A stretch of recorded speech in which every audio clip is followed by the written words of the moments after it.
Nathalie Goursola-Beaugraine.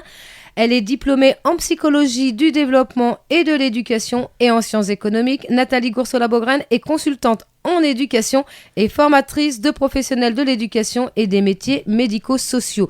Nous avons déjà reçu Nathalie ici dans nos studios. Nous avions parlé de la sexualisation précoce des filles et comment occuper les enfants. Aujourd'hui, un tout autre sujet, mais tout d'abord, bonjour Nathalie. Bonjour Sabine. Nathalie, je t'ai invitée ce matin parce que tu as écrit ton premier ouvrage, Tout savoir ou presque, sur l'argent de poche. 11 réponses aux questions pratiques des parents qui veulent donner de l'argent de poche à leurs enfants et peut-être aussi à ceux qui ne veulent pas en donner finalement. Ben, tout à fait. Pourquoi avoir traité ce thème ? Alors j'ai choisi de traiter ce thème parce que j'ai trouvé qu'il y avait très peu d'ouvrages sur la question. On trouve des blogs ou des forums, mais aucun ouvrage qui va jusqu'au bout de la réflexion sur vraiment à quoi ça sert, qu'est-ce que ça permet aux enfants d'apprendre, qu'est-ce que ça leur permet pas d'apprendre. Et je trouvais que ça valait le coup de faire un ouvrage. C'est vrai qu'en plus j'ai un double cursus en psychologie et en économie qui me donne sans doute une vision un petit peu différente des choses. Et puis en tant que mère de famille, c'est aussi des choses sur lesquelles j'ai beaucoup réfléchi. En cabinet, je rencontre aussi des parents qui veulent donner de l'argent de poche ou qui ne veulent pas en donner. Et c'est vrai que c'est finalement un questionnement que beaucoup de parents ont. Alors comment as-tu organisé toutes ces idées ? Alors, comment j'ai fait pour organiser toutes ces idées ? Alors, je ne sais pas comment j'ai organisé les idées au début quand mon livre était que dans ma tête, mais c'est vrai que rapidement m'est venue l'idée de le présenter comme des questions-réponses, ce qui permet aux gens finalement d'aller directement à la question qui se pose au lieu de lire tout le livre s'ils n'ont pas forcément envie. Enfin, j'espère qu'ils auront envie de le lire entièrement. Et c'est vrai que c'était à partir de questions que les gens me posent assez fréquemment finalement. Il m'a tout de suite interpellée dans l'introduction. J'avoue que je n'ai pas tout lu, mais c'est toujours aussi une volonté. Là, c'était un petit peu particulier. C'était pas un roman parce que des fois, je veux pas dévoiler la fin. Mais là, je trouve que c'est bien fait parce que moi qui suis toujours à dire oui, mais ou moi je dis, mais on me le dit souvent, surtout les enfants, oui, mais, et j'ai l'impression que c'est un peu construit comme ça. À chaque fois, on pose une question, il y a une réponse. Oui, mais, eh ben, il y a la réponse encore plus loin ou dans un autre chapitre, et en plus c'est référencé. On fait référence à telle annexe ou à telle question. Mais l'introduction, quand même, est-ce que tu veux la lire ou est-ce que je la lis ? L'introduction, je peux la lire. Voilà. Alors, vous pensez que l'argent de poche est un sujet important pour vous, mais assez futile en général ? Alors voici quelques chiffres. Selon l'enquête Conso Junior effectuée par TNS Média Intelligence en mars 2004, l'argent de poche reçu chaque année par les 9 millions de jeunes âgés de 8 à 18 ans en France est estimé à 1,5 milliard d'euros. Ça, c'est énorme. Déjà ça, 1,5 milliard d'euros, j'ai du mal à m'imaginer ce que c'est. C'est juste de l'argent de poche donné à des jeunes âgés de 8 à 18 ans en France. C'est une somme énorme. Oui, c'est une somme énorme et ça montre bien que nos enfants ont un vrai pouvoir d'achat. Et ça montre bien que finalement, il ne s'agit pas juste de petites pièces par-ci, par-là. Et que je pense que ça mérite un petit temps de réflexion sur comment on va gérer ça, comment les enfants vont gérer ça et qu'est-ce qu'on fait avec. Et une prise de conscience de combien on en donne. Voilà. Sur l'introduction, il y a le petit tableau aussi. Les 2-4 ans, réception d'argent de poche régulière ou occasionnelle, 12% pour les 2-4 ans. Alors ça m'a aussi beaucoup surprise. Oui, alors bon, c'est vrai qu'entre les 2-4 ans, ça peut être de l'argent qui est donné à un moment d'anniversaire ou des étrennes ou à Noël. Mais oui, effectivement, à partir de 2 ans, entre 2 et 4 ans, des enfants peuvent recevoir des sommes d'argent. Après, l'étude ne dit pas forcément ce que les parents en font parce qu'ils peuvent aussi très bien le déposer sur un compte épargne. Voilà, ça dépend des sommes. Mais effectivement, nos enfants sont très rapidement confrontés à l'argent. Alors, par exemple, donc, dans ces questions, il y a 11 questions et plusieurs réponses. Parce que non seulement, par exemple, la question 1, on va commencer par celle-ci. L'argent est-il bon ou mauvais pour les enfants ? Eh bien, il y a différents chapitres, sous-chapitres. À quoi sert l'argent ? La valeur des choses n'est pas réductible à leur valeur en argent et la place du don dans la famille. Par exemple, l'argent est-il bon ou mauvais pour les enfants ?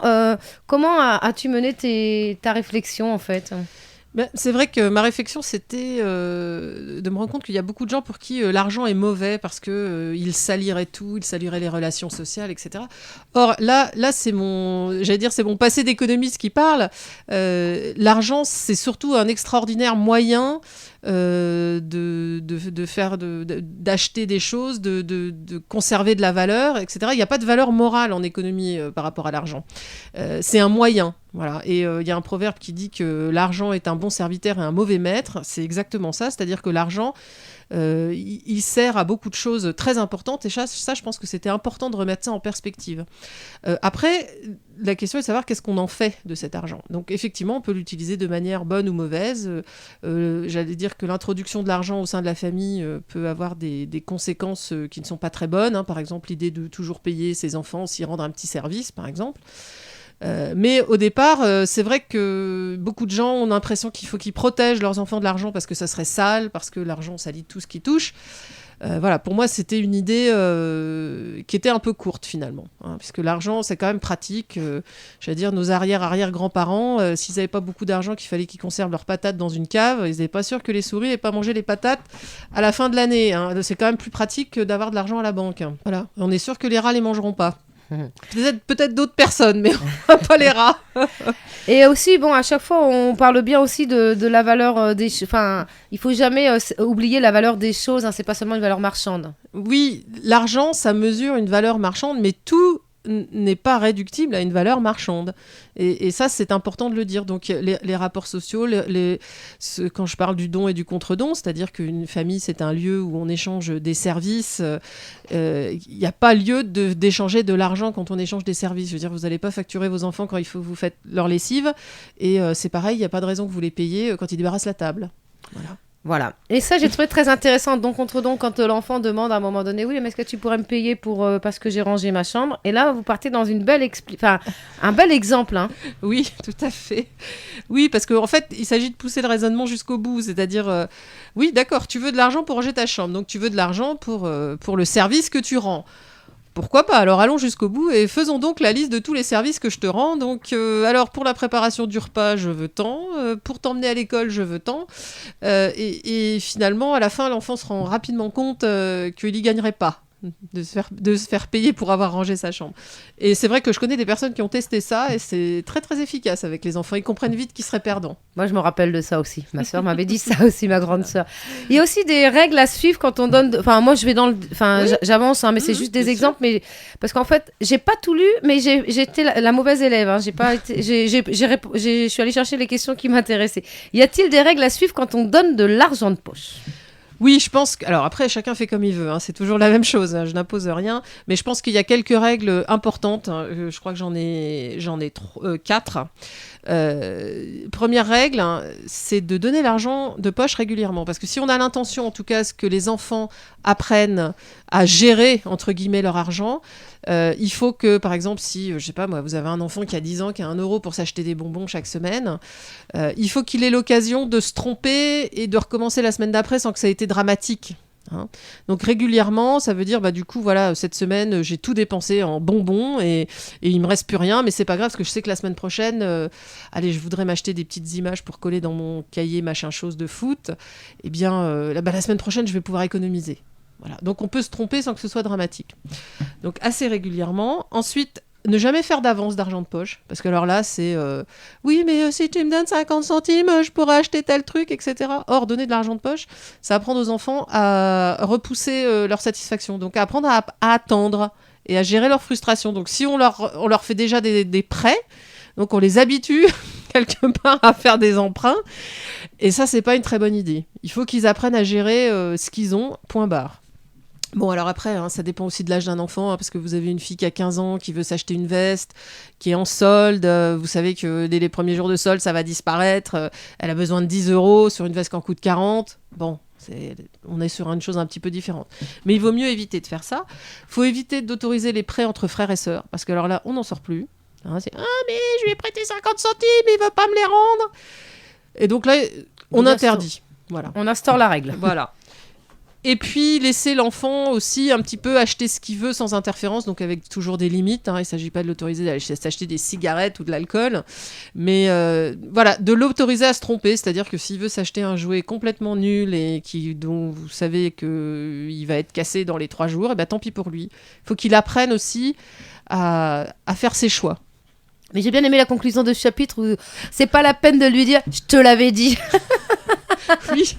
Oui, parce que c'est important qu'ils apprennent leurs leçons eux-mêmes, donc on les laisse apprendre les leçons de la vie sans trop s'immiscer. Voilà.